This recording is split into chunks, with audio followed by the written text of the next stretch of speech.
여러분은 매 주일 예배에 참석하고 설교를 듣습니다. 요즘 시대를 교회에서는 말씀의 홍수 시대라고 합니다. 그러니까 하나님 말씀을 내가 듣고자 마음만 먹으면 얼마든지 들을 수가 있다는 거예요. 특별히 설교자의 설교를 통해서 말씀을 들을 수 있습니다. 핸드폰을 열어서 유튜브만 들어가도 예를 들면 마태복음 1장 1절 딱 치면 설교가 쫙 나옵니다. 또 인터넷, 컴퓨터 인터넷을 통해서도 얼마든지 여러분이 잘 아는 목사님들, 심지어 돌아가신 분들까지 설교가 뜹니다. 영어 설교도 뜹니다. 최근에 제가 마틴 로이드 존스 목사님의 영어 설교를 좀 들어봤어요. 아주 오래전에 돌아가셨는데 그 설교가 있어요. 얼마든지 우리가 설교를 들을 수가 있어요. 그만큼 말씀의 홍수 시대에 우리가 살고 있습니다. 또 TV 채널 중에서도 기독교 TV가 있잖아요. 그 방송을 통해서도 얼마든지 설교를 들을 수 있습니다. 자, 어떠한 설교가 있느냐가 중요한 것이 아니라 설교를 듣는 청중들이 그 말씀을 듣고 그 말씀을 잘 이해하고 또 그 말씀 속에서 하나님이 내게 주시는 음성, 하나님의 말씀을 듣고 내가 그 말씀대로 살려고 하느냐 하는 것이 중요합니다. 그 말씀대로 살려고 노력하느냐 그것이 중요합니다. 저도 설교자지만 말씀은 하나님 이 본문을 통해서 하나님이 이런 말씀을 하시는구나 하고 설교는 얼마든지 할 수 있어요. 그러나 그 말씀을 살아내는 데에는 이제 보통 문제가 아닙니다. 설교를 하는 것보다 설교대로 사는 것이 힘들고 여러분들 입장에서는 설교를 듣고 그 말씀대로 사는 것이 힘든 겁니다. 그러니까 말씀을 많이 듣는 것이 능사는 아니고 그건 지식을 쌓는 것이 될 수는 있지만 말씀대로 사느냐 하는 것이 더 문제입니다. 여러분이 말씀을 듣고서 내면에 어떤 영적인 각성과 영적 변화, 성찰이 있습니까? 정말로 어떤 돌이킴, 회개가 있습니까? 어떻습니까? 자, 예수님의 말씀을 듣는 그때 당시 청중들은 어땠을까요? 그들이 예수님의 말씀을 듣고 그들은 정말로 내면의 변화, 회개, 그리고 어떤 자기 성찰이 있었을까요? 네, 있었죠. 많은 사람들이 은혜 받고 정말 자신들의 잘못된 삶을 돌이켰습니다. 그러나 모두 다 그런 것은 아니에요. 오늘 우리가 읽은 본문은 그 제자들에게 하시는 말씀인데 그 무리 중에는 많은 사람이 듣고 제자들도 듣지요. 근데 그들 중에는 바리새인들이 있었습니다. 바리새인들은 옳지 않은 청지기 비유, 불의한 청지기 비유, 우리가 지난주에 말씀을 들었죠. 그 누가복음 16장 1절부터 나오는 그 불의한 청지기 비유를 들었습니다. 그래서 예수님으로부터 불의한 청지기가 이 주인에게 자신의 미래를 위해서 돈을 사용했기 때문에 칭찬을 받았다. 지혜롭게 돈을 사용했다고 칭찬받았다는 말씀을 들었다는 그러한 그 비유를 이 바리새인들은 들은 것입니다. 예수님으로부터 그런 설교를 들은 거예요. 자, 그러면 하나님과 재물을 겸하여 섬길 수 없느니라 이런 말씀을 바리새인들이 듣고 그들의 반응이 어땠을까요? 아주 그들의 반응이 의외입니다. 자, 14절을 한번 보세요. 본문 위에 있는데 바리새인들은 돈을 좋아하는 자들이라. 다 같이 읽습니다. 이 모든 것을 듣고 비웃거늘. 예수님이 설교하셨는데 비웃고 있어요. 바리새인들뿐만 아니라 당시 유대인들은 인간이 행복하게 되고 또 부자로 사는 것, 성공한 것, 이것을 하나님이 주신 축복이라고 여겼습니다. 아, 그 사람이 의롭기 때문에 하나님이 복을 주셔서 축복을 받은 것이구나, 이렇게 생각을 했어요. 그런데 예수님께서 하나님이냐 재물이냐 양자택일을 해라. 둘 중에 하나를 택해라. 돈은 다스리고 하나님은 섬겨야 된다, 이렇게 말씀을 전하셨죠. 동시에 하나님도 재물도 같이 섬길 수는 없다. 두 주인을 하인 한 하인이 두 주인을 섬길 수 없다, 이렇게 말씀을 하셨습니다. 이렇게 돈이냐 하나님이냐 둘 중에 하나를 택해서 섬겨야 된다라고 예수님이 양자택일을 이야기했을 때 바리새인들은 이 예수님의 말씀을 이해하지 못하고 비웃었던 것입니다. 그래서 예수님이 다시 비유로 말씀하시는데 그 비유가 오늘 부자와 거지 나사로 비유입니다. 우리 성경에는 부자와 거지 이렇게 제목을 달아놨어요. 부자와 거지, 완전히 대조적인 두 사람의 삶의 모습이 있고 죽음 이후의 삶도 그들은 완전히 대조적입니다. 자, 오늘 예수님은 부자와 거지 나사로의 비유를 통해서 재물을 어떻게 사용해야 되느냐의 문제를 다시 한번 바리새인들에게 말씀하고 있는 거예요. 이 부자와 나사로는 그들의 운명이 죽음을 기점으로 반전되었습니다. 거지는 아브라함 품에 안기고 부자는 음부, 헬라어로는 하데스거든요. 하데스, 음부로 갔다는 것이죠. 자, 여러분, 오늘 이 본문에 대한 비유를 오해해서는 안 되는 것이 있습니다. 그러니까 본문을 조심해서 읽어야 되는데 이 본문에 대한 오해는 4가지라고 이렇게 더 있을 수도 있겠죠. 대략 4가지, 5가지인데, 자, 어떤 설교자는 거지 나사로가 평소에 하나님을 잘 믿었기 때문에 아브라함의 아브라함의 품, 낙원이죠. 낙원으로 올라갔고 또 부자는 하나님에 대한 믿음이 없었기 때문에 음부에 떨어졌다, 이렇게 해석하는 것입니다. 여러분, 본문은 하나님을 어떻게 믿었는지 거기에 대한 말씀이 전혀 없어요. 그러니까 그렇게 해석하는 것은 본문에 대한 오해입니다. 자, 두 번째는 어떤 사람들은 인간이 죽으면 곧바로 운명이 결정되는데 천국에 갈 사람은 천국 가고 지옥 갈 사람은 지옥 간다, 이렇게 해석하는 거죠. 여러분, 이 본문을 통해서, 이 비유를 통해서 그러한 논리를 펼치는 것도 비약입니다. 또 세 번째, 자, 부자로 살면 음부로 떨어지고 가난하게 살면, 거지처럼 가난하게 살면 아브라함 품, 낙원에 간다, 이렇게 해석하는 것도 비약입니다. 본문은 그러한 것을 이야기하는 것이 아닙니다.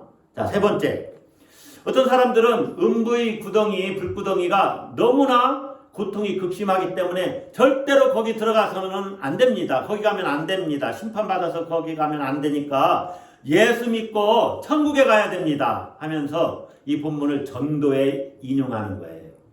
여러분, 그것도 본문이 말하고자 하는 메시지는 아닙니다. 전혀 방향을 잘못 잡은 거예요. 자, 또 하나 이런 것이 있어요.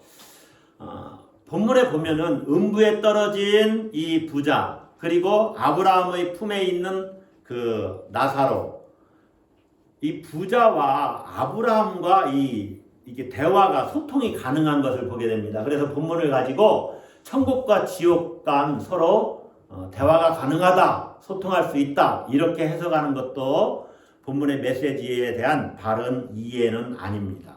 이러한 본문에 대한 오해들이 있을 수 있다는 것이죠. 자, 중요한 것은 부자와 나사로에 대한, 거지 나사로에 대한 이 비유 이야기는 어떤 실제로 벌어진 사건에 대한 보도가 아닙니다. 뭐예요? 비유입니다. 따라서 가겠습니다. 비유. 예, 비유입니다. 비유라는 건 뭐냐? 어떤 그 진리를 가르치기 위해서, 근본적인 진리를 가르치기 위한 메타포, 은유라고 그랬죠. 은유의 말씀입니다. 예. 그래서 여러분, 이 본문을 읽을 때 본문이 도대체 뭘 말하고자 하는 것이냐, 예수님이 그것을 끄집어내야 돼요. 아주 사소한 지역적인 문제를 가지고 씨름할 일이 아닙니다. 비유라는 거죠. 자, 비유의 내용은 이런 것입니다. 자, 부자는 대문이 있는 집, 그러니까 나사로가 대문 밖에 버려졌잖아요. 대문 앞에 버려진 채 20절 보면. 그러니까 대문이 있는 집에서 살았어요. 여러분, 팔레스타인 땅 그 지역들의 집들을 보면 그냥 곧바로 집이 있고 문짝이 딱 있습니다. 그러니까 대문이 있는 집은 아주 큰 토지를 소유했거나 또 대문을 설치할 정도로 큰 저택을 소유했다는 거예요. 그러니까 엄청난 부자를 말합니다. 그리고 부자는 자색 옷을 입었습니다. 고운 베옷을 입었습니다. 자색, 이 색깔은 왕의 색깔입니다. 당시 그 로마 제국에서는 황제의 색깔입니다. 우리나라 왕들이 금색깔 옷을 입잖아요. 이렇게 딱 붉은 옷이나 뭐 입고 금으로 싹 막 그 뭡니까 용의 뭡니까 그런 그림 같은 거 딱 술을 넣고 막 그런 거 입잖아요. 그런 것처럼 자색 옷은 왕의 색깔, 황제의 색깔이었다는 거죠. 그만큼 신분이 높은 지위가 있는 부자라는 것을 지금 이야기하고 있는 거예요.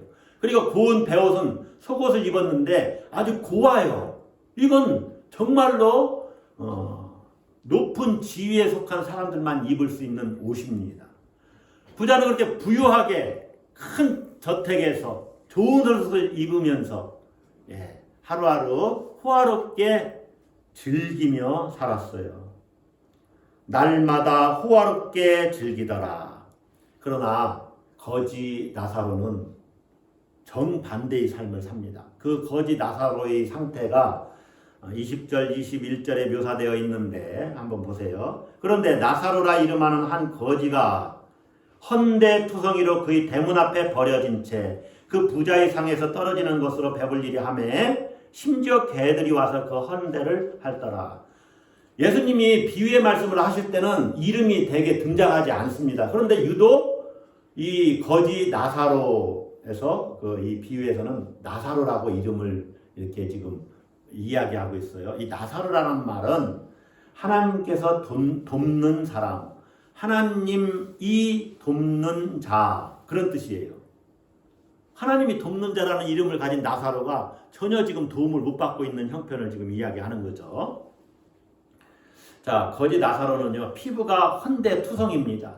그래서 부자의 대문 앞에 버려졌어요.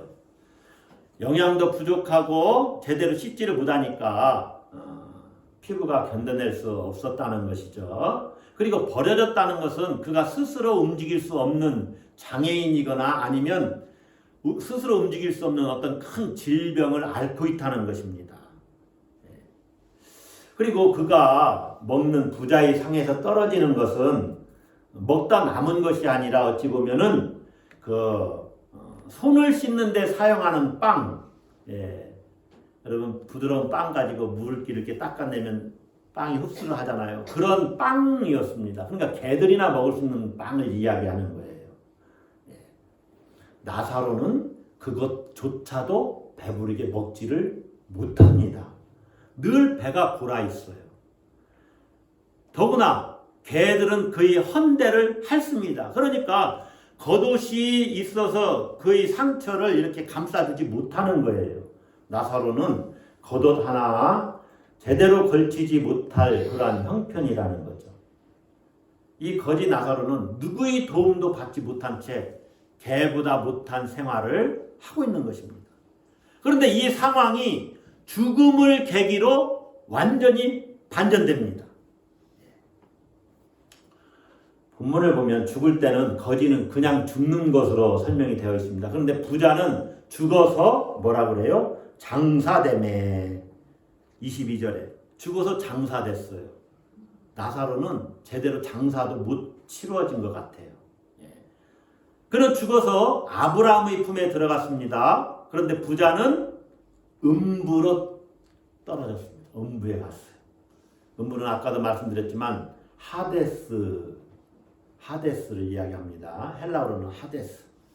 우리 표현은 음부. 이 음부는 죽은 자들이 가는 곳이라고 이렇게 흔히 일컬어져요. 그런데 여러분 성경을 잘 보시면 이제 하나님의 사람은 구약에는 다 음부로 간다고 이렇게 표현이 되어 있는데 신약에서는 하나님의 사람은 낙원으로 올라간다 그러고 하나님의 사람이 아닌 사람들은 음부로 내려간다는 표현을 자주 써요. 이제 달라졌어요. 신약에서는.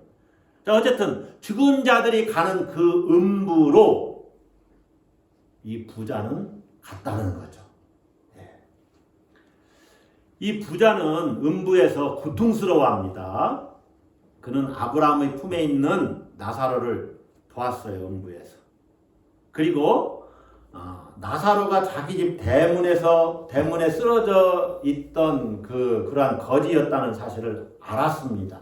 그러나 자신이 어떠한 잘못을 했는지는 전혀 모르고 있어요. 나사로에게 자비를 베풀지 못했다는 그 사실을 기억하지 못합니다.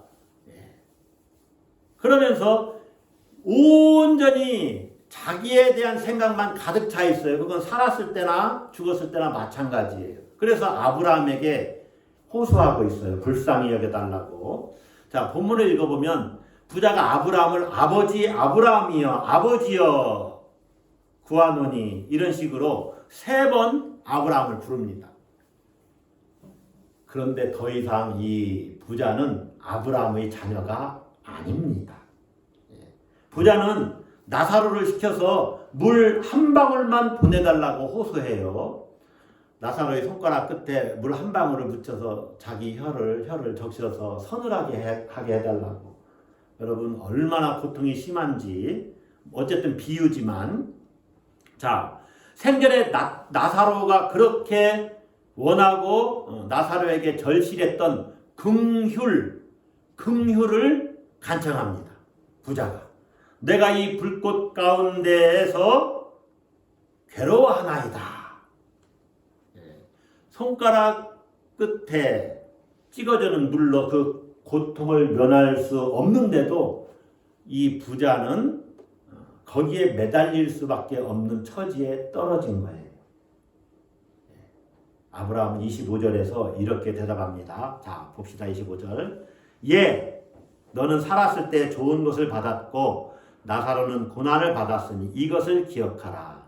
이제 그는 여기서 위로를 받고 너는 괴로움을 받느니라. 죽음 이후에 부자는 괴로움 받고 거지 나사로는 이제 위로를 받고 있어요. 자, 그런데 그 앞에 본문을 보면 이들의 그 운명이 역전된 것이 조금 설명이 좀 이상합니다. 예수님의 그 비유의 말씀이 예, 너는 살았을 때 좋은 것을 받았고 나사로는 고난을 받았다. 그러면서 이 도와줄 수 없는 이유를 이렇게 설명을 하는 거예요. 자, 부자를 아브라함이 도와줄 수 없는 이유를 2가지만 말씀드릴 텐데 첫째는 이것입니다. 부자는 살았을 때 좋은 것을 받았지만 나사로는 고난을 받았기 때문이라는 거예요. 여러분 문자적으로 보면 부자의 잘못이 세상에서 즐겁게 산 것이고 나사로가 잘한 것은 고통스럽게 가난하게 살았다는 의미로 들립니다. 그런데 여러분 그렇게 보시면 성경을 잘못 읽는 거예요. 이 말씀 속에서는 다른 뜻이 내포되어 있어요. 내포.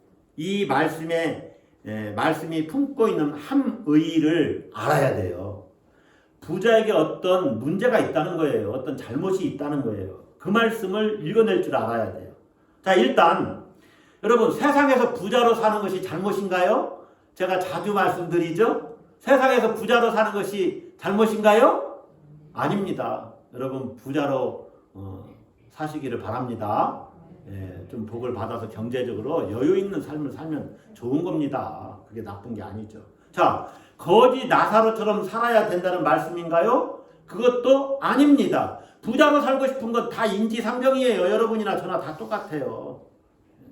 그러니까 부자라고 해서 하데스 음부에 떨어져야 한다는 것은 말이 되지를 않습니다. 우리가 잘 알다시피 본문은 지금 나사로는 아브라함 품에 안겼다 그랬죠. 이 아브라함은 세상에서 얼마나 부자로 살았는지 몰라요. 여러분 자기 사병을 거느리고 있는데 저는 호위무사 하나도 없어요. 여러분도 마찬가지지만 한 명도.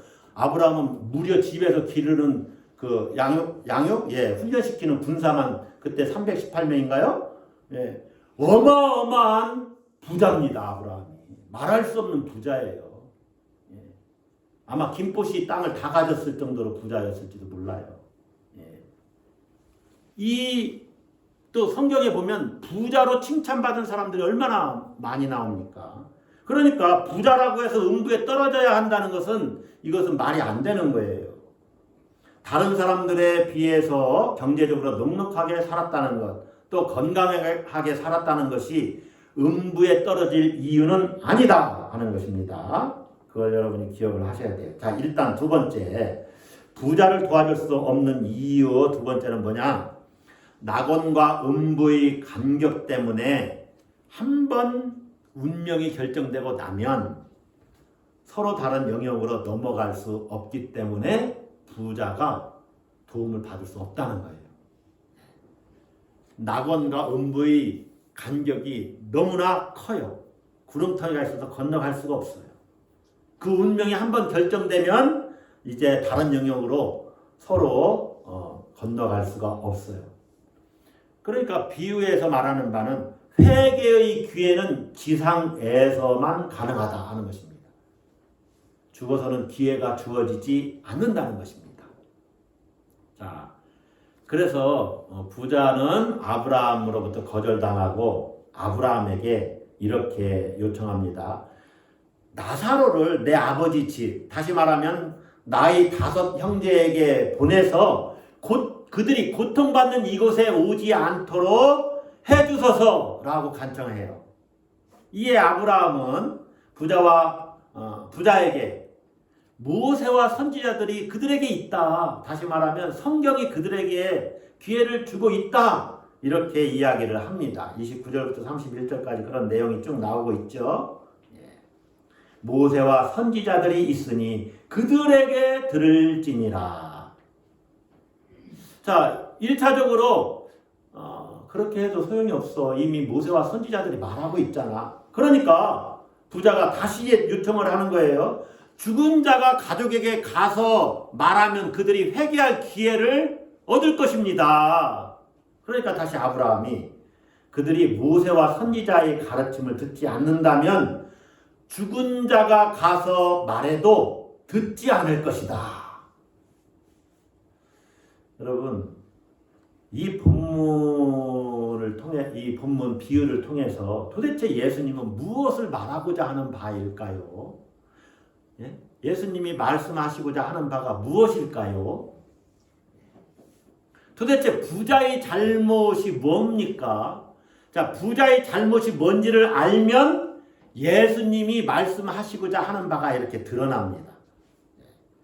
여러분, 부자는요, 본문의 부자는 남의 손가락질을 받을 일을 한 사람이 아닙니다.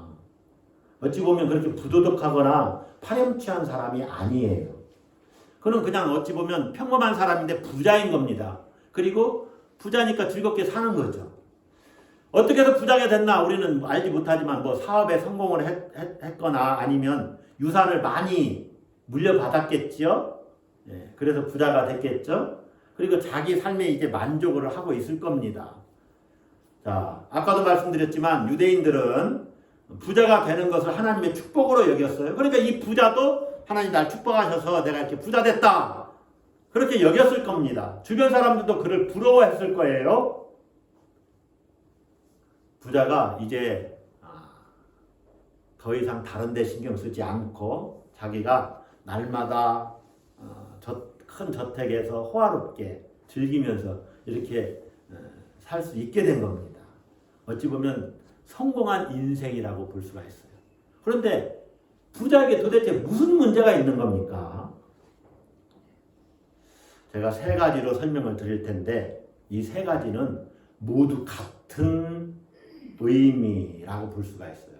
한 가지 사실을 3가지로 나누어 설명하는 것이다 이렇게 볼 수가 있습니다. 자, 그것은 뭐냐? 첫 번째, 부자는 긍휼을 베풀질 않았습니다. 다시 말하면 재물을 잘못 사용했다는 거예요. 바르게 사용하지 않았다는 거예요. 그러니까 첫 번째 잘못에 대한 예수님의 교훈을 끄집어내면 반대로 말하면 되는 거예요. 재물을 바르게 사용하라는 거예요, 예수님은. 그래서 이 비유를 말씀하는 거예요. 가난한 자에게 긍휼을 베풀라는 것입니다. 자, 이 비유가 불의한 청지기 비유에 이어서 지금 누가복음 16장에 있잖아요. 누가복음 15, 16, 17장은 바리새인들을 향한 예수님의 말씀이라고 이렇게 볼 수가 있는데, 바리새인들의 문제가 뭐냐? 자기들은 율법을 잘 지키고 또 11조 생활도 하고 뭐 잘합니다. 어떤 면에서 형식적으로는 교양도 있는 분이에요. 사회적으로 바리새인이기 때문에 지위도 좀 있어요. 존경받아요. 그러나 그들은 형식적인 종교성은 가지고 있지만 죄인과 세리들을 배척하는 이러한 위선의 행동들을 가지고 있었다는 거죠. 종교적인 그러한 어떤 자기 아집이나 고정관념 이런 것들을 가지고 있었어요. 다른 사람들을 배려하지 않습니다.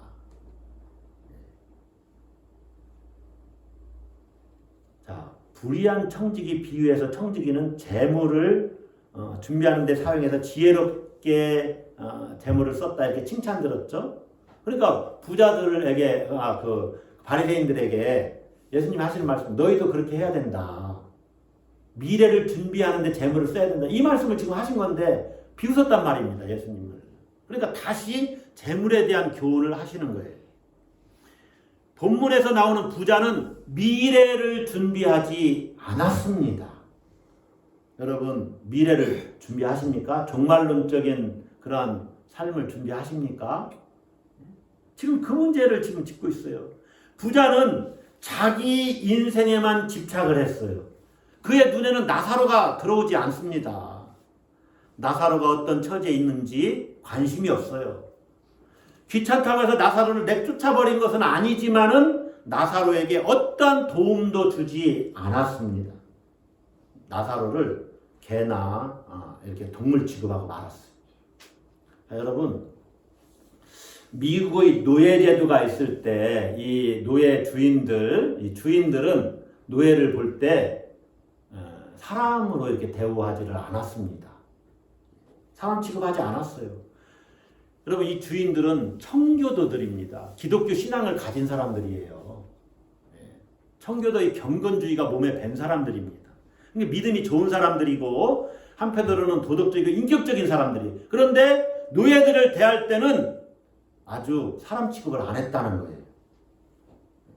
그들의 마음과 인격이 삐뚤어져서 그런 것이 아닙니다. 그들은 자기 세계 안에만 갇혀 있었어요. 그렇기 때문에 다른 사람을 사람 취급 안 한 거예요. 자기 폐쇄성, 이것이 문제입니다. 자기 성에 딱 갇혀 있는 거예요. 부자의 문제가 지금 이런 문제예요. 부자는 온통 자기에게만 관심이 있어. 자기에게 몰입하고 자기 연민에 사로잡혀 있고 자기에게만 집중합니다. 자기만 호화로운 생활을 하면서 즐기면 되는 거예요. 그렇게 살았어요. 재물을 자신만을 위해서 사용했고 긍휼을 베풀지 않았어요. 부자는요, 재물도 자기 대문을 넘어야 됐고 자기 관심도 대문을 넘어서야 됐습니다. 대문 밖 거지 나사로에게 관심을 가져야 했어요. 그런데 이 부자는 나사로를 위해서 아무것도 하지를 않았다는 겁니다.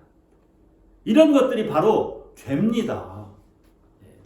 이미 이 부자는 하나님과의 관계에 있어서 그 관계가 단절된 상태에 있는 거예요. 여러분, 여러분의 관심과 여러분의 재물이 여러분의 대문을 넘어서야 됩니다.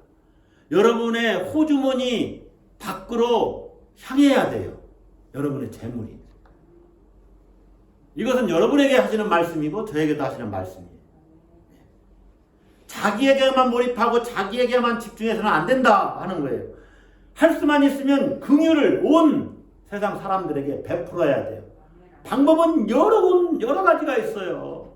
여러분, TV만 켜도 얼마나 많은 구호단체에서 손을 펼치는지 몰라요. 제발 좀 기부해 주세요.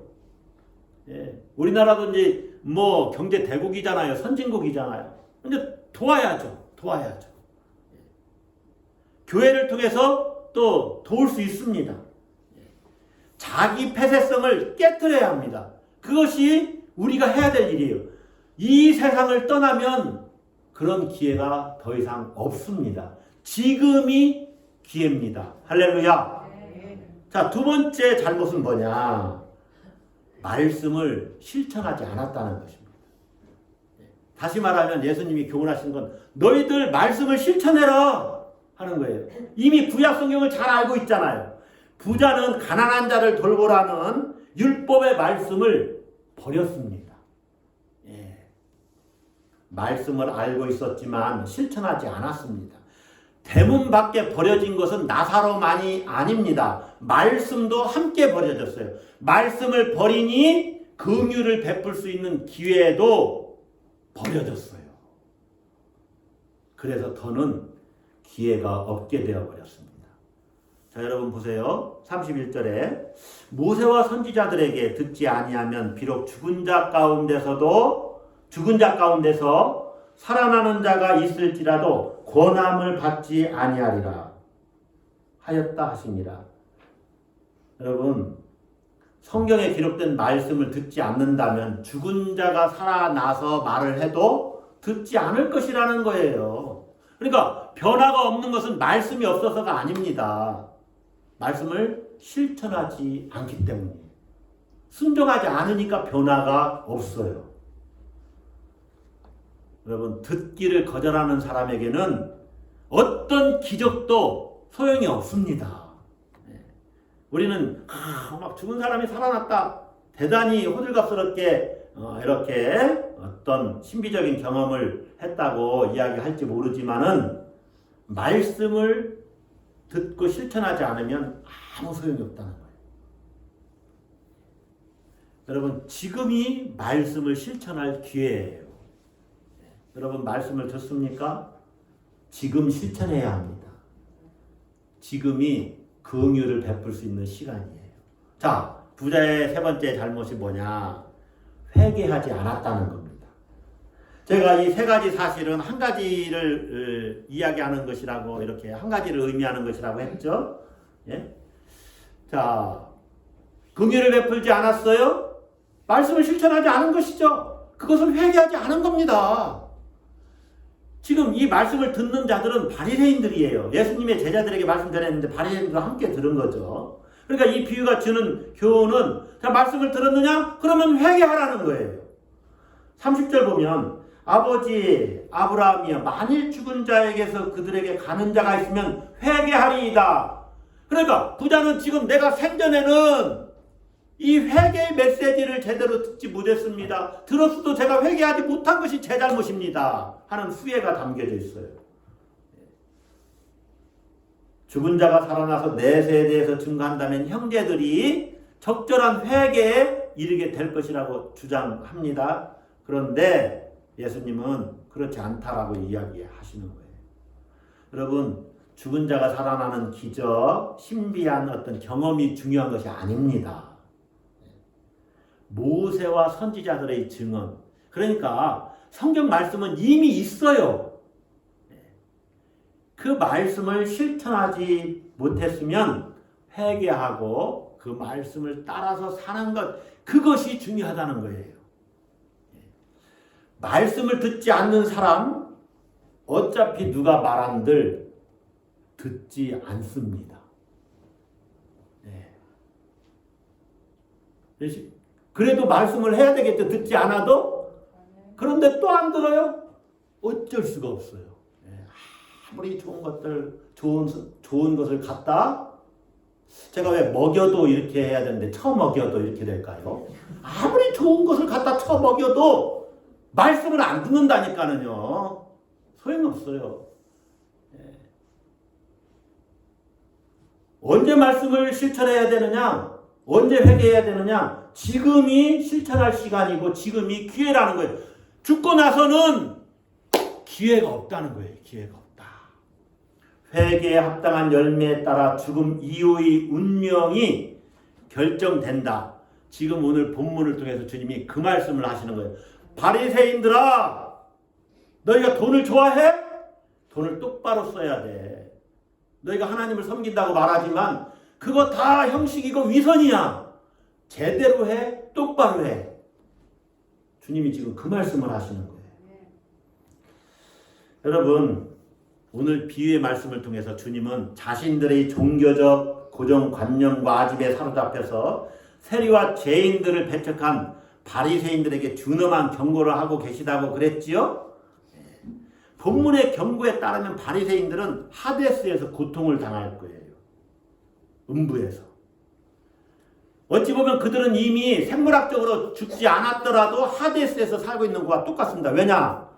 하나님으로부터 단절된 삶을 살고 있으니까. 여러분, 우리가 바리새인처럼 신앙생활하면 안 됩니다. 주일날 예배 나왔다고 해서 하나님 뜻대로 사는 것은 아닙니다.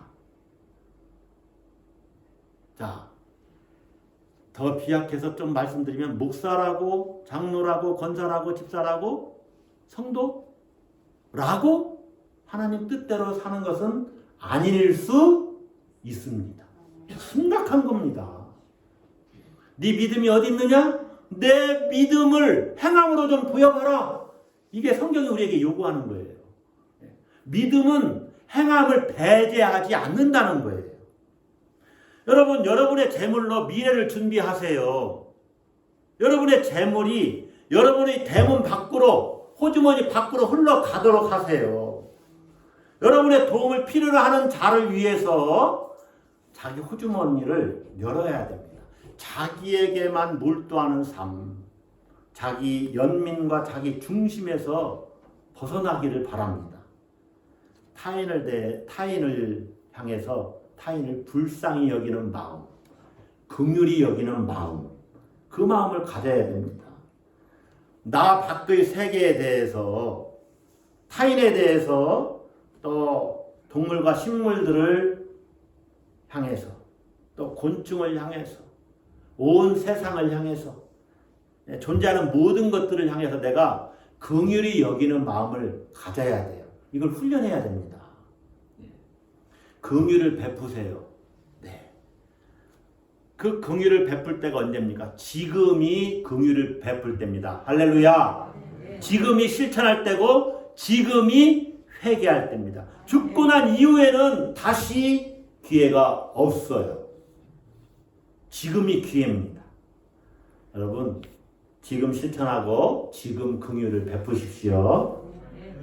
그리하면 주께서 여러분에게 아브라함의 품을 주십니다. 할렐루야. 한번 따라서 합시다. 지금이 기회입니다. 기도하십시오.